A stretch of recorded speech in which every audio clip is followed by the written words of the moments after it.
आप सबों को इस सहाय आप लोग आनंदित होंगे और आज के आराधना में आप सबों का स्वागत और अभिनंदन करते हैं। और आज का रविवार कंताते रविवार है और कंताते का मतलब होता है गीत गाओ। और अद्भुत रीति से आज का ये सप्ताह है जो कि हमें आज यहोवा परमेश्वर का वचन जो कहता है कि परमेश्वर आत्मा है और अवश्य है और उसकी आराधना करने वाले आत्मा और सच्चाई से आराधना करें। आइए आज के पवित्र कंताते रविवार का आराधना आरंभ करने से पूर्व हम लोग जीवित परमेश्वर को हम लोग धन्यवाद दें और परमेश्वर से हम सहायता प्राप्त करें कि परमेश्वर हमारी सहायता करे।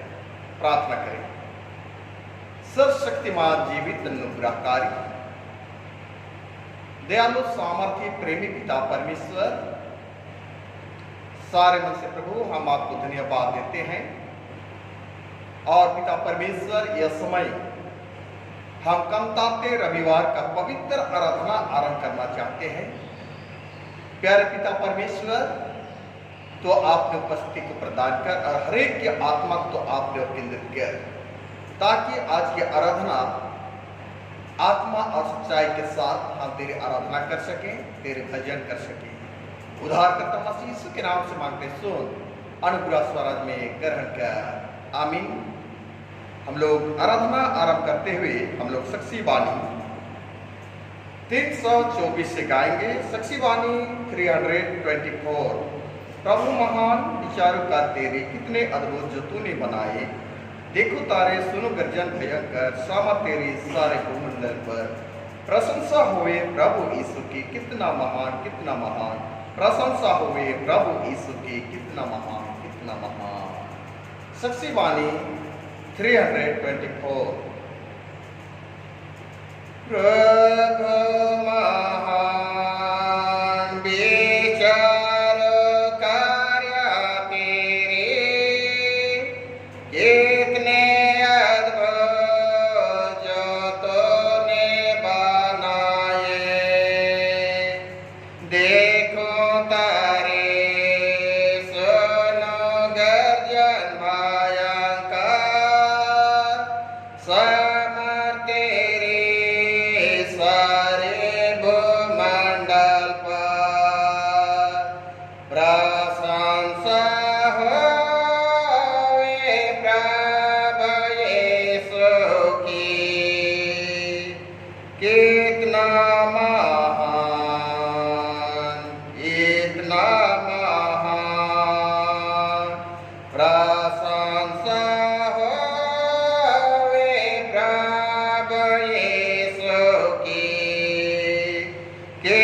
कितना महान प्रशंसा होवे प्रभु यीशु की, कितना महान, कितना महान प्रशंसा होवे प्रभु यीशु की, कितना महान, कितना महान। मंडली खड़ी हो जाएगी। आप जहां कहीं भी हैं अपने जगह में खड़े हो जाएंगे। हमारा आरंभ करिए परमेश्वर पिता, पुत्र और पवित्र आत्मा के नाम से, आमीन। हमारी सहायता ईश्वर के नाम से है जिसने स्वर्ग और पृथ्वी को सिरजा। स्तुति होवे पिता को और पुत्र को और पवित्र आत्मा को, जैसा हुआ आरंभ में, जैसा है और जैसा रहेगा सनातन से सनातन लो, आमीन। अब हम ईश्वर के सामने अपने पापों को घुटने टेक कर मान लेवे और एक साथ यो कहें। घुटने टेक कर हम लोग अपने पापों को मान लेंगे। हे सर्वशक्तिमान ईश्वर दयालु पिता, हम दीनता से अपने सब पाप और अपराधों को तेरे सन्मुख मान लेते हैं। तो अपने प्रिय पुत्र हमारे प्रभु यीशु ख्रीष्ट के कारण हम पर दया दृष्टि कर और हमारे सब पापों को क्षमा कर, आमीन। प्रभु हम पर दया कर, ख्रीष्ट हम पर दया कर, प्रभु हम पर दया कर।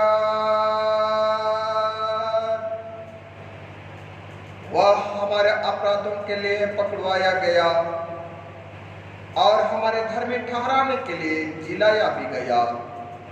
रोमी 4:25, आमीन,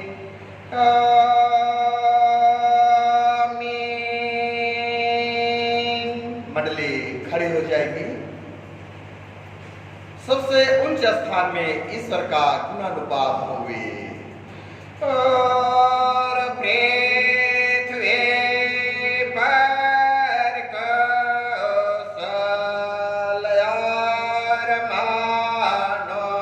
मनुष्यों में प्रसन्नता होवे।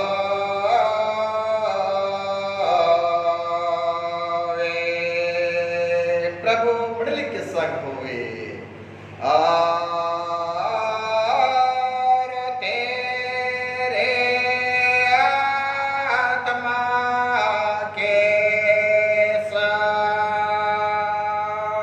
प्रार्थना करें। हे हमारे प्रभु यीशु ख्रीस्त, हम तेरा धन्यवाद करते हैं कि तो हमारे भलाई के लिए मृतकों में से जी उठा और हमारा स्वर्गीय राजा पिता के दाहिने हाथ बैठा है।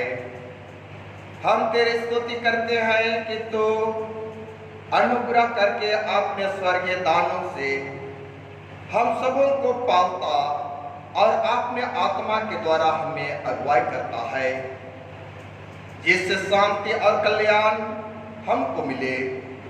हमारी अविश्वासता पर दृष्टि ना करके अपने दया को हमसे दूर मत कर हमारे हृदयों की सब विरुद्धता को मिटा।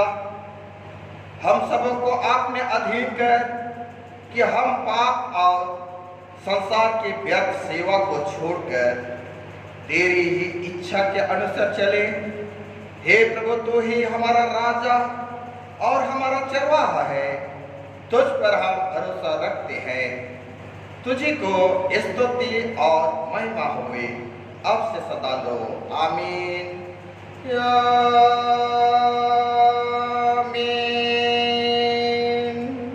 आइए आज के लिए जो पाठ वचन जो ठहराया गया है उनमें से हम लोग देखेंगे जो पाया जाता है। पहला पाठ वचन यूहन्ना रचित सुसमाचार और उसका 16वां अध्याय पद संख्या 5 से लेकर के हम लोग 15 पद तक सुनेंगे।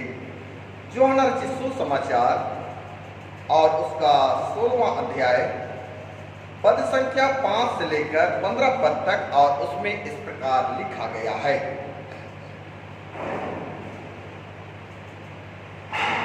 यूहन्ना रचित सुसमाचार 16वां अध्याय पद संख्या 5 से लेकर हम लोग 15 पद, उसमें यूं लिखा गया है। परंतु अब मैंने भेजने वाले के पास जाता हूं और तुम में से कोई मुझसे नहीं पूछता तू कहां जाता है। परंतु मैंने जो ये बातें तुमसे कही है इसलिए तुम्हारा मन शोक से भर गया है। तो भी मैं तुमसे कहता हूं कि मेरा जाना तुम्हारे लिए अच्छा है, क्योंकि यदि मैं ना जाऊं तो वह सहायक तुम्हारे पास ना आएगा। परंतु यदि मैं जाऊंगा तो उससे तुम्हारे पास भेजूंगा। वह आकर संसार को पाप और धार्मिकता और न्याय के विषय में निरुत्तर करेगा।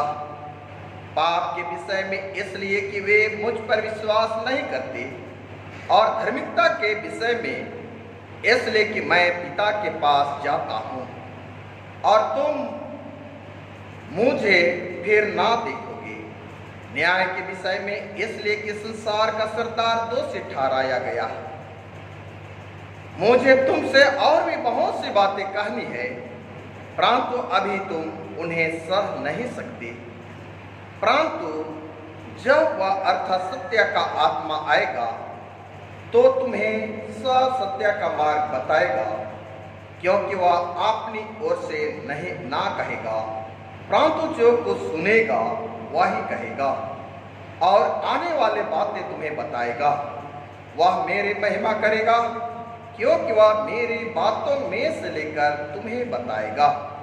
जो कुछ पिता का है वह सब मेरा है, इसलिए मैंने कहा वह मेरी बातों से लेकर तुम्हें बताएगा। यहाँ तक। आमीन। तेरा धन्यवाद होए हे ख्रिस्ट यीशु। हालेलुया, हालेलुया,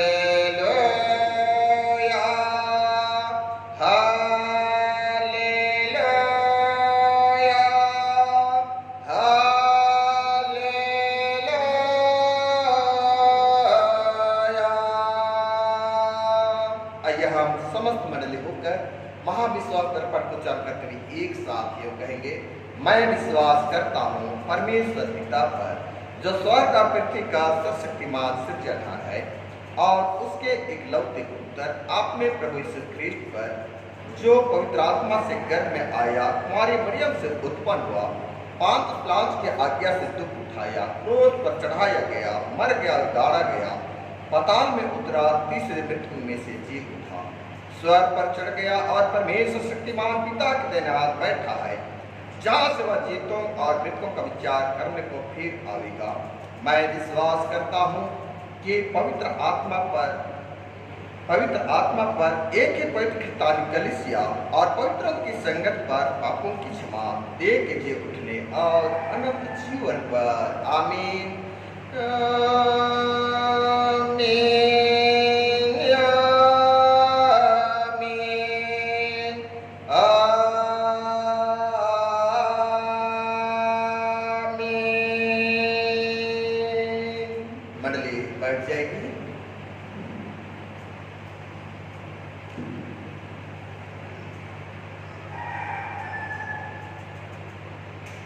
और हम लोग तीसरा गीत के रूप में हम लोग गाएंगे और साक्षी बानी 103 से गाएंगे। साक्षी बानी 103 103। आओ तुम जो दीन पापी दुखित क्लेशित बिन विश्राम, पाप के कारण जो विलापी जिसे गाओ यीशु नाम। प्रभु यीशु सिद्ध कर चुका तेरा काम।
परमेश्वर और हमारे उद्धारकर्ता मसीह यीशु की ओर से शांति और अनुग्रह मिले, आमीन। आइए हम लोग प्रार्थना करेंगे। हे इसहाक इब्राहिम याकूब का सनातन पिता परमेश्वर, हम पापी मनुष्यों पर प्रभुता करने वाला हम तुझे धन्यवाद देते हैं। धन्यवाद के साथ पिता परमेश्वर यह समय हम विशेष करके कांताते रविवार में हम आते हैं और कांताते का मतलब है गीत गाना।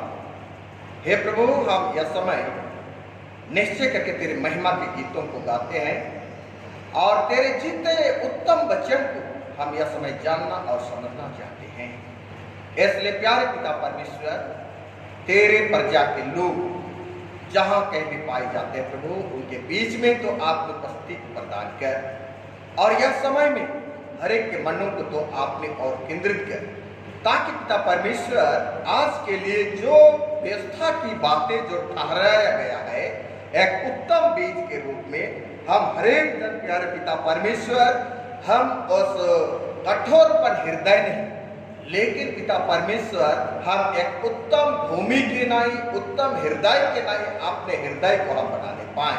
और पिता जो वचन आज रखा जाएगा उस वचनों को हम अपने जीवन में ग्रहण कर पाए। इसलिए प्यारे पिता परमेश्वर हम सब आपसे सहायता चाहते हैं प्रभु। तो आज हम पापी मनुष्यों के लिए तो सहायता प्रदान कर, और निश्चय करके तेरे सहायता के द्वारा हम आपके वचन से हम लबालब होने पाए, आशीषित होने पाए, और तेरे महिमा पिता और भी बढ़ करके हम करने पाए। इसलिए जितने भी आज का आराधना में भागी हुए हैं, नहीं हुए हैं, हर एक को मैं एक बार तेरे हाथ में सौंपता हूँ। हमारे मंडली के एक प्रिय परिवार को तेरे हाथ में सौंपता हूँ प्रभु। हर एक लोग पिता परमेश्वर आज सचमुच करके ऐसे फेसबुक के माध्यम से वे आराधना अपने घरों पर बैठ करके करते हैं प्रभु, उनके बीच में तो आपने उपस्थिति को प्रदान किया।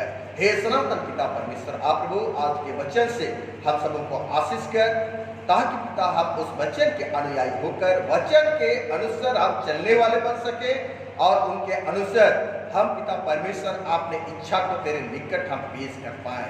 हे पिता परमेश्वर, आप प्रभु आज के पूरे दिन भर के जीवन को तेरे हाथों में सौंपते हैं। हाँ पिता परमेश्वर, जो भी आज के अबीते जीवन में जो पाप दोष गुनाह किया मान लेते हैं, हाँ प्रत्येक के पाप गुनाह को क्षमा कर, अवधार करता मसीह यीशु के नाम से प्रार्थना सुन और दया स्वराज में ग्रहण कर, आमीन। आज के लिए उपदेश वचन जो ठहराया गया है वह पाया जाता है याकूब की पत्री और उसका पहला अध्याय पद संख्या हम लोग 16 से लेकर अंतिम 21 पद तक देखेंगे। याकूब की पत्री उसका पहला अध्याय पद संख्या हम लोग 16 से 21 पद तक देखेंगे, और उसमें इस प्रकार लिखा गया है। याकूब 1:16 से 21। हे मेरे प्रिय भाइयों, धोखा ना खाओ, क्योंकि हर एक अच्छा वरदान और हर एक उत्तम दान ऊपर ही से है, जो ज्योतियों के पिता की ओर से मिलता है, जिसमें ना तो कोई परिवर्तन हो सकता है और ना अदल बदल के कारण उस पर छाया पड़ती है। उसने अपनी इच्छा से हमें सत्य के वचन के द्वारा उत्पन्न किया, ताकि हम उसकी सृष्टि की हुई वस्तुओं में से एक प्रकार के प्रथम फल हों। हे मेरे प्रियो भाइयों, यह बात तुम जान लो, हर एक मनुष्य सुनने के लिए तत्पर और बोलने में धीरा और क्रोध में धीमा, क्योंकि मनुष्य का क्रोध परमेश्वर के धर्म का निर्वाह नहीं कर सकता। इसलिए सारी मालिनता और वैरभाव की बढ़ती को दूर करके उस वचन को नम्रता से ग्रहण कर लो, जो हृदय में बोया गया और जो तुम्हारे प्राणों का उद्धार कर सकता है। यहाँ तक आमीन। मंडली बैठ जाएगी।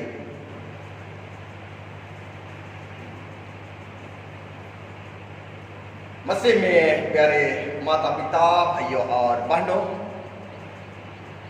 फिर से आप सबों को मैं धन्यवाद देता हूं कि आप आज सचमुच करके इस कांताते रविवार में होकर आप अपने जगहों में, अपने घरों में होकर परमेश्वर की बड़ाई और परमेश्वर की जय जयकार आप सब अर्थात हम सब मिलकर के आज करने को पा रहे हैं। और निश्चय करके आज का रविवार कांताते रविवार है, जिसका मतलब होता है गीत गाओ, गीत गाओ।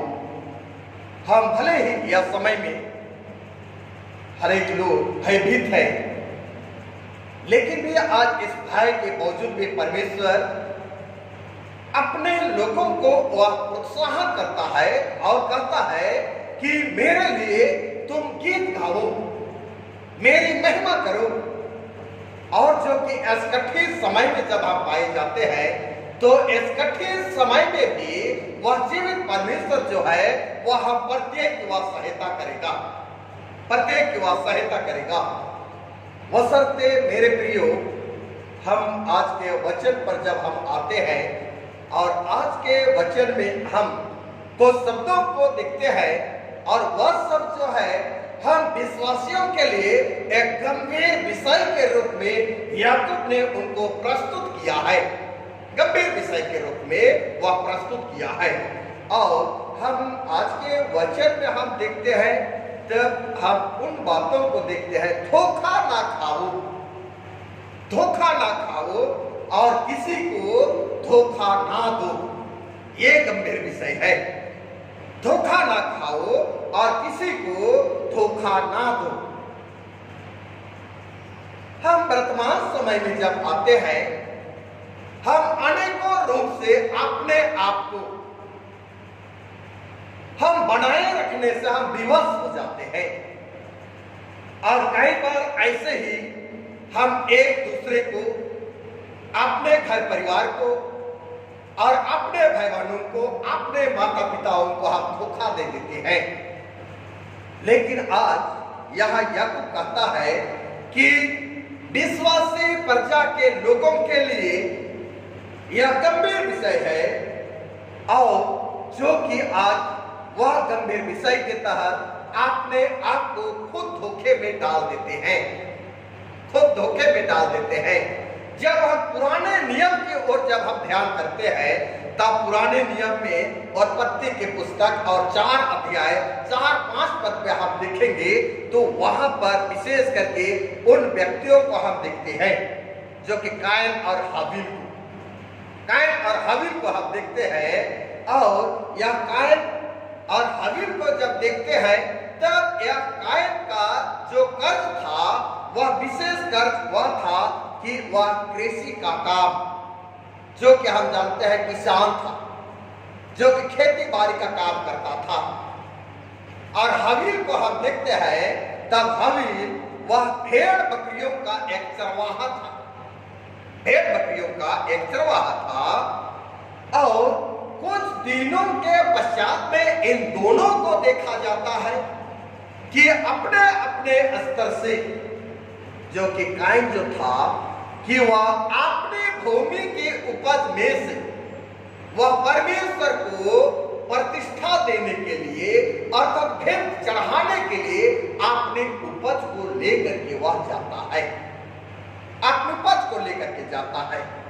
और हाबिल भी वह एक चरवाहा होने के नाते वह बकरियों के एक पहलौठे बच्चे को लेकर के वह परमेश्वर को वह भेंट चढ़ाने को जाता है। और मेरे प्रियो, इन दोनों की उन प्रतिष्ठा और भेंटों को जब हम देखते हैं तो निश्चय करके हाबिल ने अपने पहलौठे भेंटों को परमेश्वर के लिए वह चढ़ाया, परमेश्वर ने उनकी भेंट को ग्रहण किया, परमेश्वर ने उनकी भेंट को ग्रहण किया। और हाबिल की भेंटों को यहोवा परमेश्वर ने ग्रहण नहीं किया। और इसमें हम यह देखने को पाते हैं कि कायन ने अपने आप में क्रोध होने लगा, अपने आप में क्रोध होने लगा और अपने भाई हाबिल को वह धोखा दिया, अर्थात मार डाला, मार डाला।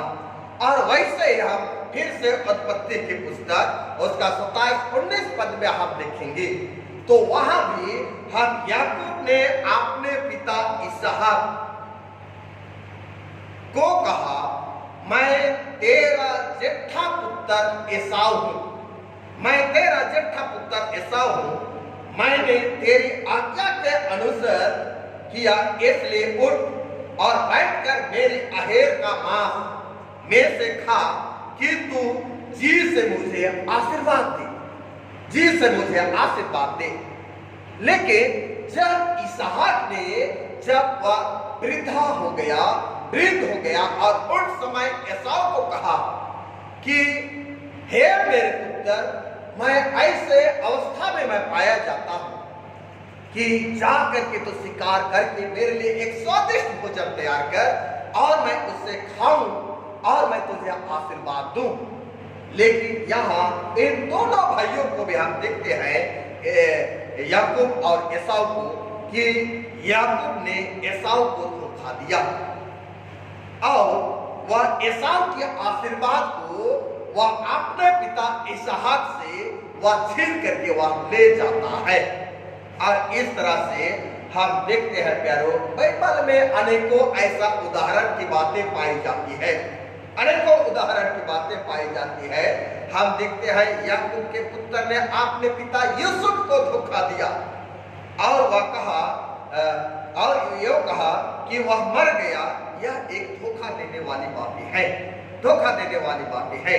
और वैसे हम मत्ती 26:40 में हम देखते हैं, तब वहां यहूदा इस्करियोती को हम देखने को पाते हैं कि यहूदा इस्करियोती ने यीशु मसीह को वह धोखा दिया, यीशु मसीह को धोखा दिया, घात किया और निश्चय करके इनके तहत यीशु मसीह को धोखा देने के तहत यह बातों में हम देखते हैं, यह भाग में हम देखते हैं और यह देखा जाता है स्वयं को धोखा देना एक खतरों पर बल दिया जाता है, अपने आप में खतरों को आमंत्रित करते हैं और अपने आप को धोखा में डाल देते हैं।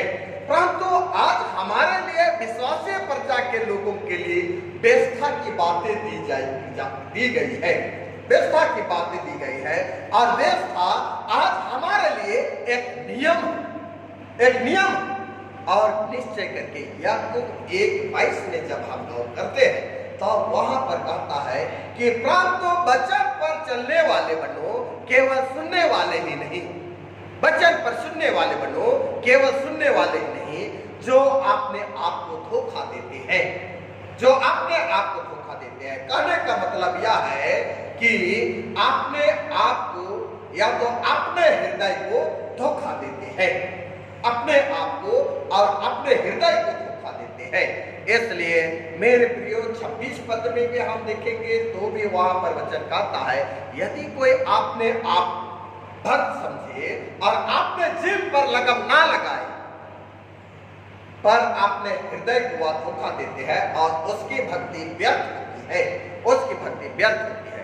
और यदि हम आज मसीही हम पाप करते हैं, तब यह शैतान जो कि हमें वह धोखा वह देती है और वह हम सबों के मनों को वह शैतान वह उस्काती है, उत्साह करती है और जिसके तहत हम कई बार अपने आप को धोखा में डाल देते हैं और परमेश्वर के विरोध में हम पाप करते हैं। और इसी के अलावे हम देखेंगे मत्ती 4 अध्याय को, तब वहां भी शैतान ने एक बार यीशु के ऊपर वह हमला किया, यीशु के ऊपर वह हमला किया और वह एक बार नहीं, 2 बार नहीं, 3 बार तक यीशु मसीह को धोखा में डालने के लिए वह प्रयास किया। और निश्चय करके यीशु ने वहां पर डंके की चोट पर वह शैतान को यो कहा, हे शैतान, सब बातों को मिलाकर यीशु मसीह ने कहा कि हे शैतान, मुझसे तू दूर हो जा, मुझसे तू दूर हो जा। और निश्चय करके प्यारे, आज जबकि हमें यह शैतान या धोखा में डालता है, परंतु यदि हम धोखा से हम सुरक्षित रहते हैं तो परमेश्वर के उस नियम को हम पालन करते हैं, उनके आज्ञा को हम पालन करते हैं। और यदि हम उस शैतान के उस बहकावे में हम चल जाते हैं तो स्वयं को हम धोखा देते हैं और स्वयं को धोखा देने के तहत यह कहीं अधिक गंभीर विषय होती है, यह गंभीर विषय होती है। इसलिए कि हम आज अपने जीव के प्रति हम सावधान रहें, अपने जुबान के प्रति हम सावधान रहें। और यह एक दयनीय बात है, एक दयनीय बात है कि कुछ लोग अपने जीव पर नियंत्रण न रखने के तहत अक्सर जैसा हो सके, जैसा चाहते हैं वैसा ही बोल देते हैं, वैसा ही बोल देते हैं। लेकिन यहाँ पर हम देखते हैं जबकि परमेश्वर की भलाई के विषय में, परमेश्वर की भलाई के विषय में यहाँ कुछ बातों को याकूब ने प्रस्तुत किया है, कुछ बातों को वह प्रस्तुत किया है और परमेश्वर केवल अच्छे वरदानों को वह देता है, अच्छे वरदानों को देता है, जो कि 17 पद में हम इन बातों को पाते हैं। क्योंकि हर एक अच्छा वरदान और हर एक उत्तम दान ऊपर से आती है, ऊपर से आती है। और उसी को याकूब ने यहाँ पर कहा है कि परमेश्वर केवल वह उत्तम वरदान को ही देता है, और इस संसार में जो कुछ है वह सब कुछ अच्छा है, सब कुछ अच्छा है, और वह परमेश्वर की ओर से ही आता है, परमेश्वर की ओर से आता है। और यह परमेश्वर की ओर से नहीं आता है तो वह अच्छा नहीं हो सकता है, वह अच्छा नहीं हो सकता है। और यदि परमेश्वर की ओर से आता है वह अवश्य अच्छा होता है, और चाहे उसकी सच्चाई या तो उनकी अच्छाई तत्काल में हम मानवीय होकर के देख नहीं पाते हैं, मानवीय होकर के हम प्राप्त नहीं कर पाते हैं। लेकिन आज जबकि इस बातों के तहत 2 कोरिन्थ और 12वें अध्याय 1 से 10 पद में हम जब इन बातों को गौर करते हैं तो पौलुस अपने विषय में इन बातों को ऐसा प्रस्तुत करता है, ऐसा प्रस्तुत करता है। 2 कोरिन्थ और उसका 12वें अध्याय पद संख्या 1 से 10 पद, लेकिन हम केवल 7 पद से आगे हम देखेंगे, और वहां पर कहा गया है कि इसलिए कि मैं प्रकाशनों की बहुत आयत से फूल ना जाऊं, मेरे शरीर में एक कांटा चुभाया है, मेरे शरीर में एक कांटा चुभाया गया, अर्थात शैतान एक दूत की मुझे गुस्से मारे ताकि मैं फूल ना जाऊं। इसके विषय में मैंने प्रभु से 3 बार विनती की कि मुझसे यह दूर हो जाए, परंतु उसने मुझसे कहा, मेरा अनुग्रह तेरे लिए बहुत है, क्योंकि मेरी सामर्थ और निर्बलता सिद्ध होती है। इसलिए बड़े आनंद से अपने निर्बलता पर घमंड करूंगा कि मसीह की सामर्थ मुझ पर छाया करती रहे, मुझ पर छाया करती रहे। मेरे माता पिता, भाइयों और बहनों, बेटे और बेटियों, यहाँ पौलुस अपने आप को यो कहता है कि शरीर का कांटा, शरीर का कांटा उस परमेश्वर के द्वारा दिया गया है, परमेश्वर के द्वारा दिया गया है। और पौलुस ऐसा वह प्रतीत करता है, अपने आप में विश्वास करता है कि वह एक अनोखा वरदान के रूप में वह समझता है, एक अनोखा वरदान के रूप में वह उनको समझता है। इसलिए परमेश्वर का देने का तरीका अलग अलग रूप से पाई जाती है, अलग अलग रूप से पाई जाती है, और वह हमें एक वरदान के रूप में देता है, एक वरदान के रूप में देता है, जो कि प्रेम से हमें देता है। और वह वरदान का मूल्य बहुत अधिक होती है, बहुत अधिक होती है।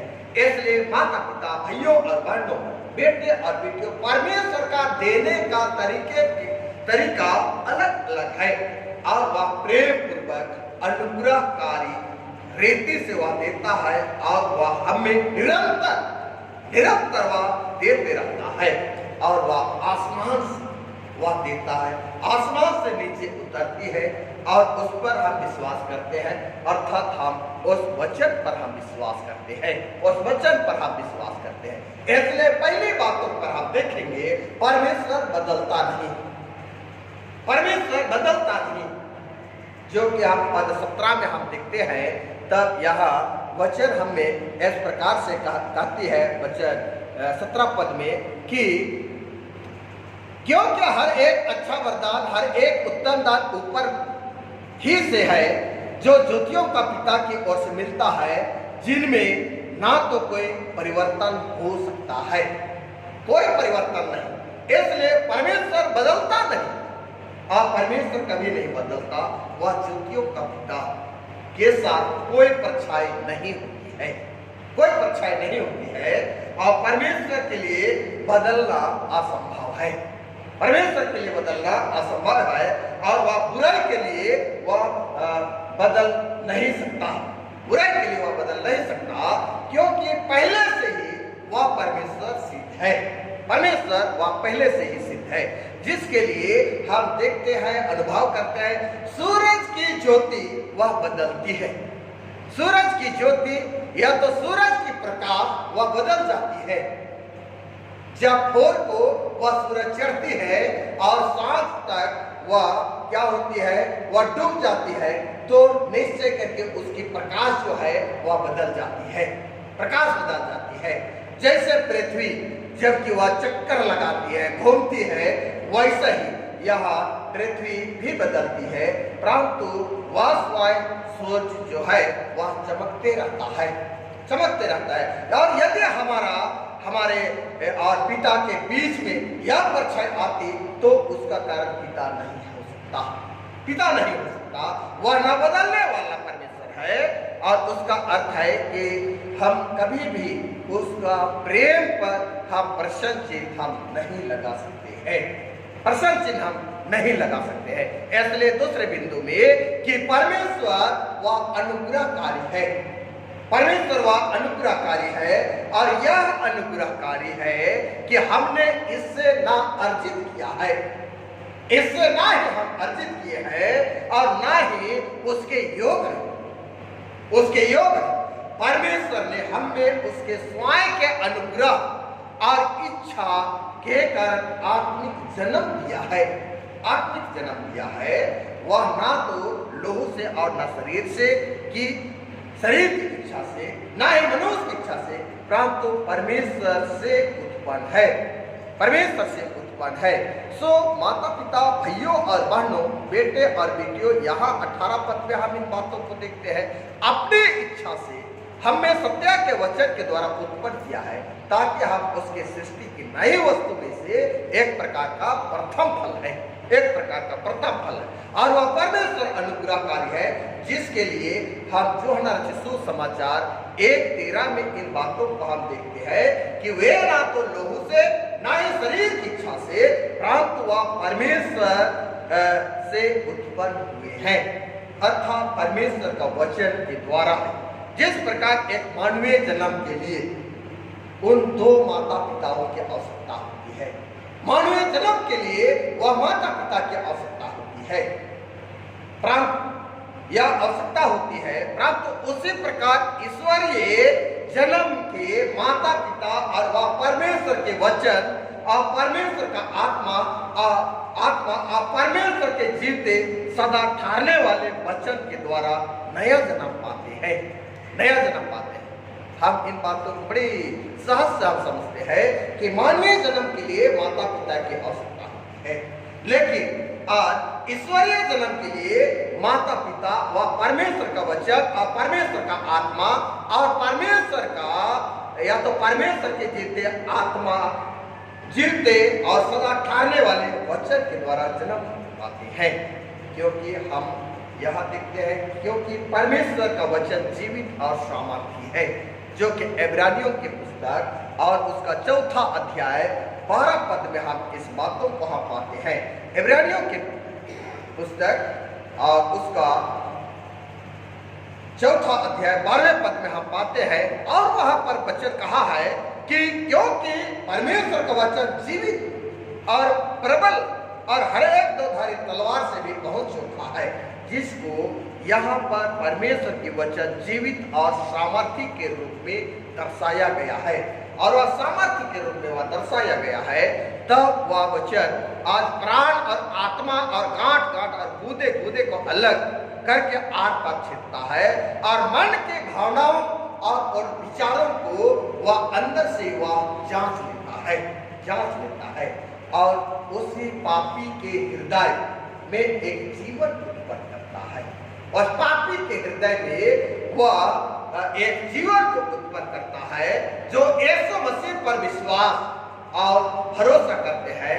वह जीवन परमेश्वर का जीवन है, वह जीवन परमेश्वर का जीवन है।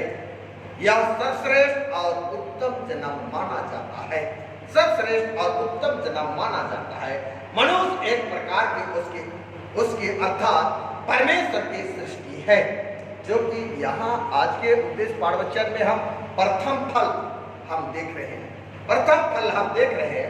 और याकूब आज यहूदी विश्वासियों को वह पत्र लिखा है और वह सब प्रथम फल उनके अर्थपूर्ण है, उनके अर्थपूर्ण है, और उनके अर्थपूर्ण होने के नाते, उनके अर्थपूर्ण होने के नाते आज हम देखते हैं प्यारों कि हर एक लोग प्रथम फल को परमेश्वर पिता के लिए भेंट चढ़ाते हैं, उनको प्रतिष्ठा देते हैं।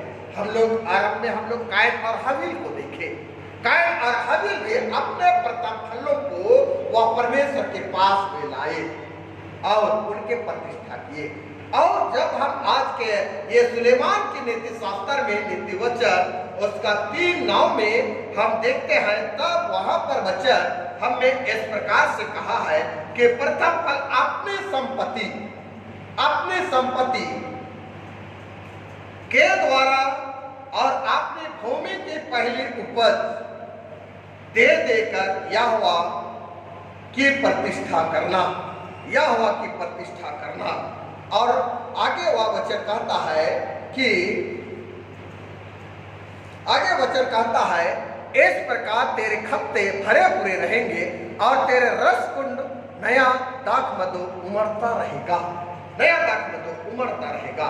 इसलिए मेरे प्रियो, आज जो भी परमेश्वर हमारे लिए जो वरदान आशीष के रूप में आसमान से देता है, उन वरदानों के तहत तमाम प्रकार की आशीष को हम प्राप्त करते हैं। और जब हम उसके आशीष को प्राप्त करते हैं तो उनकी प्रतिष्ठा करने के लिए हम उनके पवित्र आराधनालय में हम उनको भेंट अर्पण करते हैं। इसलिए हमें अंतिम बात के रूप में हम देखेंगे, और यह बहुत ही विशेष बातें हैं, हम परमेश्वर के वचन को ग्रहण करें। अंतिम बिंदु में हम देखेंगे कि हम परमेश्वर के वचन को अपने जीवन में ग्रहण करें, अपने हृदय में रखें, क्योंकि परमेश्वर का वचन सत्य है। परमेश्वर का वचन सत्य है, और यह को परमेश्वर के सत्य वचन को मनुष्य के हृदय में बोया, हम पापी मनुष्यों के हृदय में बोया, जिसका अर्थ है भीतर, जिसका अर्थ है भीतर, हृदय के अंदर वह डाल दिया है। और वह वचन हमारे प्रभु ने बीज बोने वाले दृष्टांत से लेकर परमेश्वर की वचन की तुलना बीज से किया, और मानवीय हृदय की तुलना वह भूमि से किया है। वह मानवीय हृदय को वह भूमि से वह किया है, जो कि मत्ती 3:13 अध्याय पद 1 से 9 और 18 से 23 पद पर हम इन बातों को हम देखते हैं। और निश्चय करके यहाँ तो इस दृष्टांत को समझने और समझाने के लिए यीशु ने ऐसा दर्शाया है। और यह 4 प्रकार की भूमि को ऐसे पैसेज पर हम देखते हैं, और इसमें हम 4 प्रकार का भूमि अर्थात हृदय को हम देखते हैं। पहला है कठोर हृदय, पहला है कठोर हृदय, जिसको हम देखें कि जिस समय बीज बोया गया वह मार्ग के किनारे पड़ा, मार्ग के किनारे पड़ा, जिनको आज याकूब इस वचन के द्वारा उस कठोर हृदय को वह बोध करता है। और जब वह बीज वह कठोर हृदय में पड़ गई, जब वह मार्ग के किनारे पड़ गई, तब पक्षियों ने आकर उनको चुग लिया और वह फल नहीं लाया, वह फल नहीं लाया। दूसरा हम देखते हैं उथला हृदय, उथला हृदय अर्थात पथरीली भूमि, उथला हृदय पथरीली भूमि, जो बहुत भावुक और आनंद के साथ में वह परमेश्वर के वचन को ग्रहण किए, लेकिन गहराई मिट्टी ना पाने के कारण वह बहुत ही जल्द उग गया, लेकिन वह थोड़े ही दिन में क्या हो गया, सूख गया, थोड़े ही दिन में सूख गया। कहने का मतलब यह है कि ऐसा हृदय जो है वचन को तो सुनते हैं, लेकिन वचन का अनुग्रह नहीं कर पाते हैं। और तीसरा हम देखेंगे जो कि खचाखच भरा हृदय, खचाखच भरा हृदय, जो कि हम देखते हैं झाड़ियों में गिरे हुए बीज, झाड़ियों में गिरे हुए बीज, जो कि खचाखच हृदय जिसको कहा जाता है। हम किसी अपने बागान में या तो अपने खेत में हम देखते हैं, तो वह बीज के साथ जब अंकुर होती है, अनेकों पौधे वहां दिखी जाती है, अनेकों पौधे देखी जाती है और वह खेत जो है वह खचाखच भरा रहता है। जो मेरे प्रिय माता पिता भाइयों और बहनों, आज जबकि इस खचाखच हृदय को हम इस प्रकार से देखते हैं कि कुछ भी झाड़ियों पर गिरा और झाड़ियों ने बढ़कर उनको दबा दिया, झाड़ियों ने बढ़कर दबा दिया और या दबा दिया। इसका मतलब यह है कि जिसमें पश्चाताप की कमी पाई जाती है, पश्चाताप की कमी पाई जाती है और जिसने वह पाप को अनुमति दी गई, पाप को अनुमति दी गई और वचन को हृदय से वह बाहर निकाल दिया गया, बाहर निकाल दिया गया। अंतिम बात ये जो कि है फलवंत हृदय अच्छी भूमि, फलवंत हृदय अच्छी भूमि। जिसने वचन को ग्रहण किया उसने वह जड़ पकड़ने को दिया, उसने वह प्रभु यीशु मसीह पर विश्वास किया और विश्वास करते हुए वह अपने मनोबल को बढ़ाया और मनोबल को बढ़ाते हुए यह हम देखते हैं कि वह फल बहुत अधिक फसल उत्पन्न होने पाए, बहुत अधिक फसल उत्पन्न होने पाए और उनके द्वारा कोई 60 गुना, कोई 70 गुना, कोई 30 गुना वह फल लाने को पाई है। इसलिए वचन का बीज हमारे हृदय में बोया गया और याकूब आज यह निर्देश दिया है जिसको हमें आज पालन करना होगा। इसलिए कि यह जो भी है वह प्रभु हमें देता है और हम यो देखते हैं हमें परमेश्वर की आवाज अर्थात उसका वचन को सुनने में तत्पर रहे या तैयार रहे, तैयार रहे। जो कि मत्ती 13:9 में हम देखते हैं विश्वास से सुनने से आता है, विश्वास से सुनने से आता है। और रोमी 10:17 में हम देखते हैं तब वहां पर हम देखते हैं कि सुनना परमेश्वर के वचन से होता है, परमेश्वर के वचन से होता है और परमेश्वर की आवाज अर्थात परमेश्वर के वचन सुनने के लिए हमेशा हमेशा उनके लोगों को अर्थात परमेश्वर के जनों को तैयार रहना होगा, जिसमें आज तैयार होकर के हम उन बातों को हमेशा हम देखते हैं। चाहे कि जो व्यक्ति हमेशा बातें करता है और दूसरों को वह बहुत कम सुनते हैं, दूसरों का वह बहुत कम सुनते हैं और ऐसा लोग एक दूसरे का महत्व नहीं देते हैं, एक दूसरे का महत्व नहीं देते हैं। इसलिए आज हमें एक विशेष बातों को यहाँ पर याकूब ने रखा है और वह कहता है बोलने में धीरे, या तो हमें धीरे बोलना चाहिए, हमें धीरे बोलना चाहिए। इसका मतलब यह है बोलने या कहने से पहले हमें यह सोचना है कि हम क्या कहने को जा रहे हैं या कौन सी बातें हमें बोलना है। इससे पहले अपने आप से 3 प्रश्न पूछना आज हम मानवीय स्वभाव के लिए बहुत ही जरूरी है। हम मनुष्यों के लिए 3 बातें जो कि आज हमें यह कहा गया है। पहली बात है क्या यह सच है, क्या यह सच है, और दूसरा है क्या यह नम्र है, तीसरा है क्या यह आवश्यक है। ये 3 बातों को हम अपने हृदय से हम पूछें और जब हम अपने हृदय से हम इनको पूछते हैं और इस बातों के तहत यदि हम बातों को कहें और यदि नहीं है तो हम अपनी जुबान पर हम लगम लगाएं। इसलिए कि आज यहाँ वचन में कहा है कि बोलने में धीरे, हमारे पास दो कान और एक मुंह है जिसमें स्मरण होना चाहिए और स्मरण होना चाहिए और बोलने की अपेक्षा हम अधिक सुनने के लिए हम तत्पर रहे, अधिक सुनने के लिए हम तत्पर रहे और परमेश्वर के वचन का हम विवाद करें। विवाद करने का मतलब वचन को हम अधिक से अधिक हम समझने का प्रयास करें, अधिक से अधिक समझने का प्रयास करें और हमारे हृदय में जो अपने मुंह को बंद रखता है तो वह सचमुच करके वह एक बुद्धिमान मनुष्य है, बुद्धिमान मनुष्य है। नीति वचन 10:9 में आप देखिएगा तो वह बुद्धि से काम करता है, या तो आगे कहता है जो संभाल कर बोलता है वह ज्ञानी है। ये नीति शास्त्र में यह पाई जाती है। आगे हम लोग देखते हैं क्रोध में धीमा।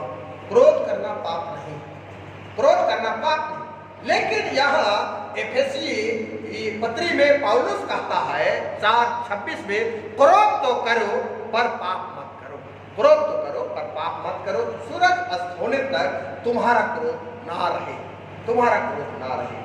और याकूब यो कहता है, क्रोध से उबलना, क्रोध से उबलना, अपने होश हवास को गंवा बैठना एक पाप है, एक पाप है।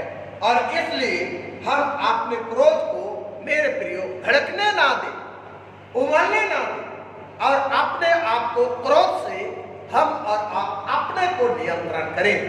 क्योंकि आज यह बात यो कहता है कि इस बात से निश्चित होना चाहिए कि जिस बात पर क्रोधित हो रहे हैं, हमारा क्रोध मानवीय क्रोध है, हमारा क्रोध मानवीय क्रोध है।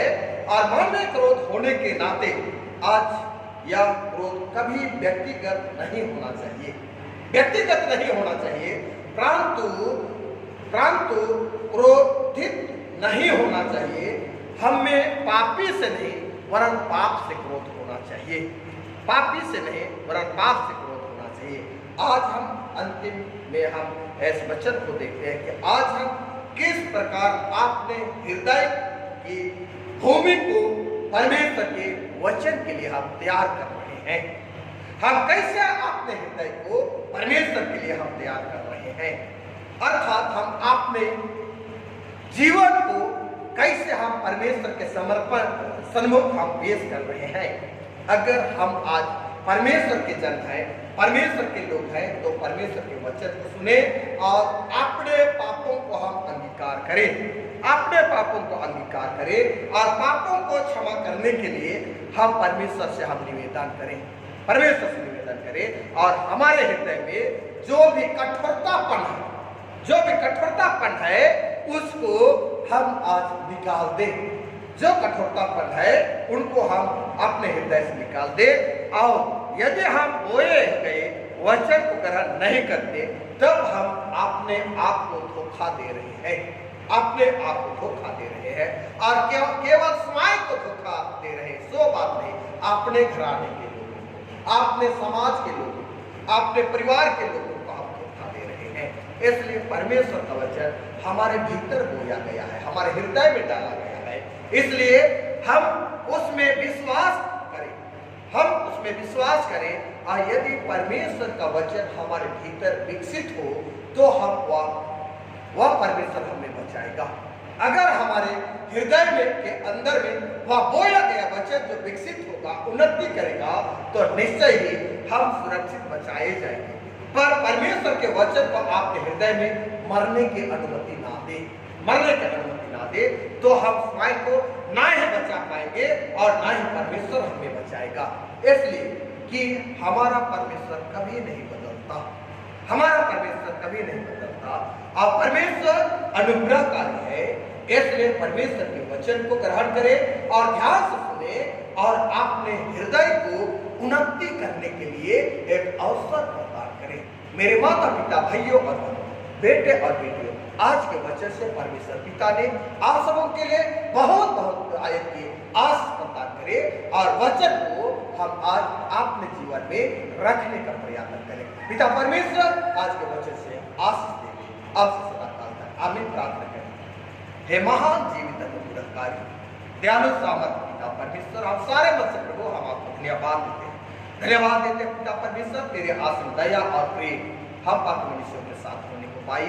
और पिता इस कांता तेरा विवाद में निश्चय करके पिता हम मनुष्यों के हृदय को पिता तुमने आज उन 4 प्रकार से तुमने प्रकट किया है। और उन हृदय को कठोर हृदय, उथला हृदय और वह उत्तम हृदय और वह खचाखच भरा हुआ हृदय, इन हृदय में पिता परमेश्वर आज भिन्न भिन्न रूप से तूने वचन को डाला है। आज हमारे हृदय के अंदर वह वचन काम करने पाए।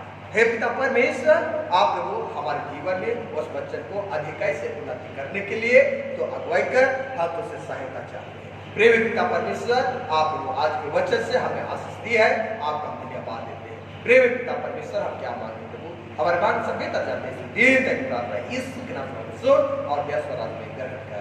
आमीन। और ईश्वर की शांति समस्त ज्ञान से ऊर्ध्व है, ख्रिस्त में आप लोगों के हृदय, आप लोगों के मन की रक्षा करे अब से सदा काल तक, आमीन। आइए हम लोग आराधना के अंतिम गीत गाएंगे।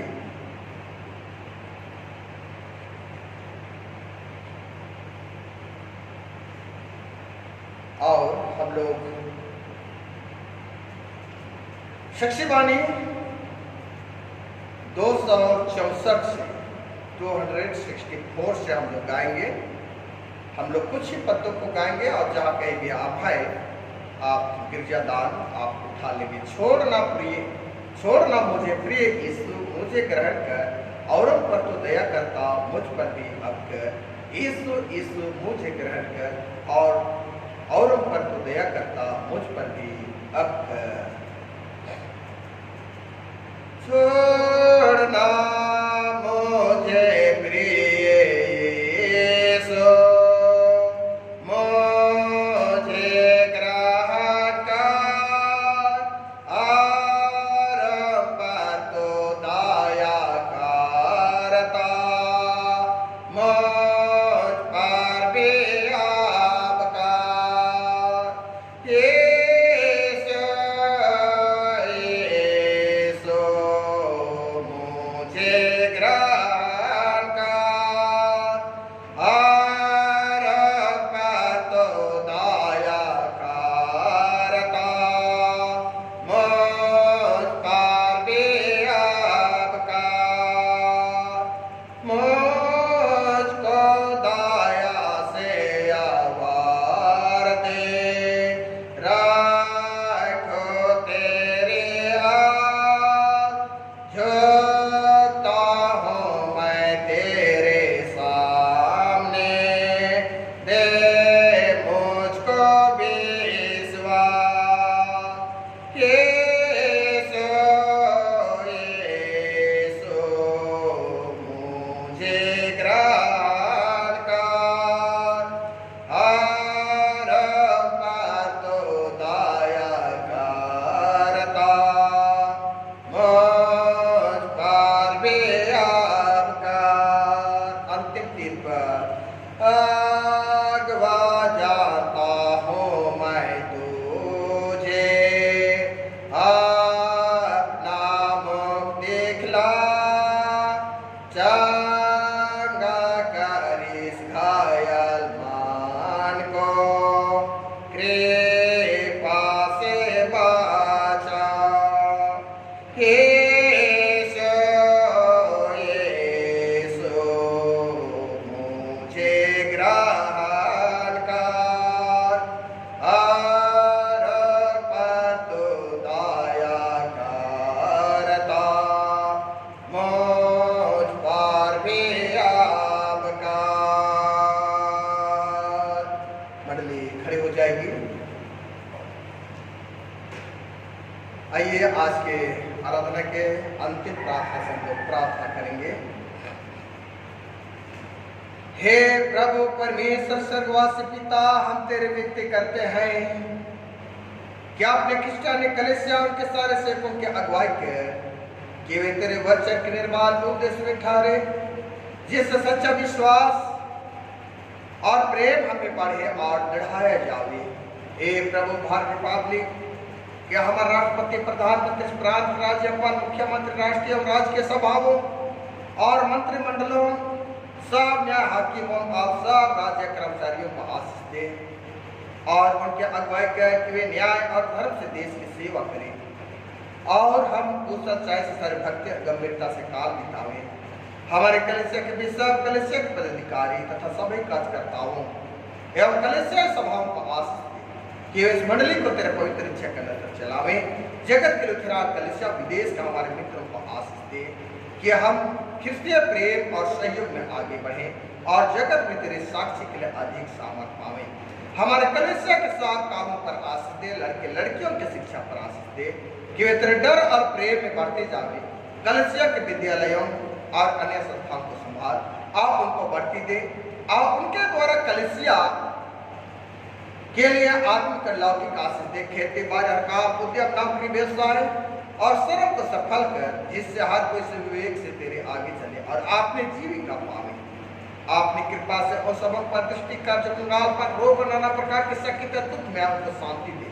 हे दयालु पिता परमेश्वर, हम धन्यवाद देते हैं आज की आराधना में पिता परमेश्वर ने अपनी उपस्थिति को दिया है और तेरे उपस्थिति में हम होकर के प्यारे पिता हम जो भी आज गिरजा दान और खड़ा दान और अनेकों प्रकार की दाने हम पिता परमेश्वर एकत्र करने को पाए हैं और तेरे प्रजा के लोग जहां कहीं भी आज पाए जाते हैं प्रभु, अपने अपने जगहों में वह दानों को पिता परमेश्वर संग्रह किए हैं। हाँ पिता परमेश्वर, देने वालों को मैं तेरे हाथ में सौंपता हूँ। बहुत आशीष दे और आसमान खोल करके तुम उनको आशीष से भर दे ताकि पिता उनके लिए वह घटी ना होने पाए। हे दयालु पिता परमेश्वर, यह समय हम पिता जबकि ऐसे समय हम कई संकट से हम व्यतीत कर रहे हैं, हाँ पिता परमेश्वर, हम प्रत्येक समय वही शब्दों को हम तेरे निकट हम ला करके आते हैं प्रभु कि आज हमारे भारत देश, हमारे झारखंड राज्य पिता इस महामारी से वे संघर्ष कर रही है। हाँ पिता परमेश्वर, आज तूने अपने प्रजा के ऊपर तो अपने हाथों को तूने रखा है और पिता परमेश्वर अब तक तूने संभाला है, हम धन्यवाद देते हैं। और जो भी पिता इस महामारी के चपेट में आ गए प्रभु, उनके ऊपर तो तरस खा, दया कर और पिता परमेश्वर ऐसे कठिनाइयों से उनको उभारने को दे और उनको तो भला चंगा कर ताकि भला चंगा होकर तेरे नाम की बड़ाई करने पाए। हाँ पिता परमेश्वर, आज विनती है प्रभु कि जितने भी आज इस महामारी से सुरक्षा करने वाले हैं, सेवा देने वाले हैं, उन हमारे भाई डॉक्टरों को, बहन नर्सों को और उन कर्मचारी जो कि शासन प्रशासनों को हम तेरे हाथों में सौंपते हैं। प्यारे पिता परमेश्वर, उनके संसार को हुआ क्या आप उनको पिता परमेश्वर संक्रमण होने से तो बचाए रहे ताकि पिता वह लोगों को सेवा दे सके। इसलिए और डॉक्टर या तो नर्स या तो वे पुलिस कर्मी हर एक को पिता मैं तेरे पवित्र हाथ में सौंपता हूँ। पिता परमेश्वर, आज हमारे काके मंडली के अंतर्गत और जितने भी आज ऐसे व्हाट्सएप के माध्यम में जो भी पिता तेरे आराधना कर रहे हैं, हाँ पिता उनके बीच में और तेरे ख्रिस्त विश्वासी प्रजा के बीच में अगर अनेकों प्रकार के रोग और दुख है पिता, यह समय एक रोगियों को मैं तेरे निकट लाता हूँ। हाँ पिता परमेश्वर, तो आपने वचन से प्रभु उन रोगियों को तो चंगा करता है। इसलिए प्रेमी पिता परमेश्वर, विनती है प्रभु कि आज अभा नूतन हुजूर को हम तेरे हाथ में सौंपते हैं प्रभु। हाँ पिता, विगत समय वह अभा नूतन जो है वह प्यार पिता वह सीढ़ी से गिरकर उनके पैर फ्रैक्चर हो चुकी थी, लेकिन उनके ऊपर तूने तरस खाया और दया की और उनके ऊपर पिता जहाँ फ्रैक्चर हुई थी तूने मलहम पट्टी लगाया और वह जो कि आपने घरों पर रह करके आज आपको धन्यवाद दे रहे हैं। हाँ पिता, उनके धन्यवादी मनों को तो स्वीकार कर और प्यारे पिता परमेश्वर, आज निश्चय कर वह अभा नूतन जो है सकुजर परिवार जो है तेरे महिमा करने को पाए। जो भी पिता परमेश्वर यह समय उनके लिए आवश्यकता जो कि दावा किया है, हाँ पिता, दावा से बढ़कर के दुआ की आवश्यकता है। इसलिए प्रभु आज उनके ऊपर तो तरस खाया है, हम आपको धन्यवाद देते हैं और भी पिता परमेश्वर उनको मजबूत करने के लिए उनकी तो अगुवाई किया। हे पिता परमेश्वर, विनती है प्रभु शांति मानी बाड़ा को हम तेरे हाथ में सौंपते हैं। जो भी पिता बीपी है और वह शुगर पेशेंट है, हाँ पिता परमेश्वर, वह अर्जी करती है कि प्रार्थना के लिए, हाँ पिता परमेश्वर, और शांति मानी बाड़ा को हम तेरे हाथ में सौंपते हैं प्रभु जी। उनके परिवार को तेरे हाथ में सौंपते हैं, उनके बेटे बेटियों को हम तेरे हाथ में सौंपते हैं, उनकी नाती पोतों को हम तेरे हाथ में सौंपते हैं प्रभु। हाँ पिता परमेश्वर, जबकि बड़े विश्वासता के साथ में तेरे निकट में आते हैं प्रभु, इसलिए उस बड़ा परिवार को हम तेरा हाथ में सौंप देते हैं। निर्दिन के जीवन में उनके ऊपर तो तरस खा और तरस खाते हुए पिता परमेश्वर चंगाईमय और आशीषमय जीवन को तू प्रदान कर और पिता अनेकों प्रकार की परिस्थितियों से तू बचाए रहे। हाँ पिता परमेश्वर, हाँ बेटे आशीष को तेरा हाथ में सौंपते हैं प्रभु, जबकि उनका कल जन्मदिन रहा। हाँ पिता परमेश्वर, एक बार तूने उस बेटे को तूने संभाला है और एक नए वर्ष को दे करके तूने अगुवाई की है और बड़े उमंग और आनंद के साथ वह नए वर्ष में पिता वह प्रवेश किया है। और तो आपने वचन में कहा है, तूने मुझसे जीवन मांगा और मैंने वह जीवन को दिया है। इसलिए पिता परमेश्वर बेटे आशीष के साथ हो, उनके परिवार के साथ हो और निश्चय करके पिता तेरे डर और भय में होकर के वह आशीष को प्राप्त किया है और निश्चय कर आज जो वह नया दिन की शुरुआत जब करता है प्रभु, सचमुच करके उनकी अगुवा तू ही हो, और उनके अगुवाई करते हुए पिता परमेश्वर रोज रोजमर्रा के जीवन में उनकी सहायता प्रदान कर, और अनेकों प्रकार के आने वाले उस परिस्थितियों से उनको संभाल करके रख। और जो भी पिता वह पढ़ाई लिखाई कर रहा है उनमें भी तू आशीष को तू भर दे, ताकि पिता अपने उस इच्छा को, उस प्लानिंग को वह पूरा कर सके। हे पिता परमेश्वर, आप प्रभु पूरे हमारे मंडली को, काके मंडली को, एक दुखित और खेत मंडल को तेरे हाथ में सौंप देता हूँ। हर एक परिवार के साथ तू होले, और यह समय भय का कारण है प्रभु। हर एक लोग पिता अपने घरों पर पाए जाते हैं, हर एक की तू शुद्धि लिया कर। हमारे पिता परमेश्वर, हम विनती करते हैं कि हमारे कलीसिया के साथ भाई बहनों की रक्षा कर, जो दूसरी जगह दूसरे देशों में चले गए हैं, कि वे सब जोखिम परीक्षा विश्वासी ठाए। हम उनके लिए तेरे विनती करते हैं जो मंडली से निकाले गए, उलट हुए हैं, उन पर दया कर कि सच्चे प्रस्ताव फिर हो करे। सब मनुष्य का तराने ठहर, और उन पर जो ध्यान बैठे मुक्ति का उद्यान विकास कर। हमको प्रस्ताव मृत्यु से बचा, और अंत आपने प्रिय पुत्र हमारे प्रभु यीशु ख्रीष्ट के द्वारा स्वर्ग राज्य में ग्रहण कर। आमीन। हम लोग एक साथ प्रभु की प्रार्थना से हम प्रार्थना करेंगे। हे हमारे पिता, तू जो स्वर्ग में है, तेरा नाम पवित्र किया जावे, तेरा राज आए, तेरी इच्छा स्वर्ग में से पृथ्वी पर भी हुए। हमारे प्रतिदिन की रोटी आज हमको दे, और हमारा अपराधों को क्षमा कर, जैसा हम अपना अपराधों को क्षमा करते हैं, और उनको परीक्षा में डाल, परंतु बुराई से बचा, क्योंकि राज्य, प्रताप और महिमा सदा तेरी है।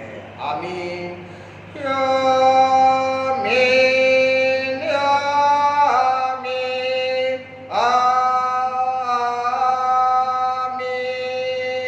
विश्वासी और तीन सत्रे ईश्वर का आशीर्वाद ग्रहण करे। परमेश्वर तुझे आशीष दे और तेरे रक्षा करे। परमेश्वर अपना मुख का प्रकाश तुझ पर चमकाए, तुझ पर अनुग्रह करे। परमेश्वर अपना मुख का प्रकाश तुझ पर चमकाए, और तुझे स्वर्गीय कुशल को देवे। आमीन।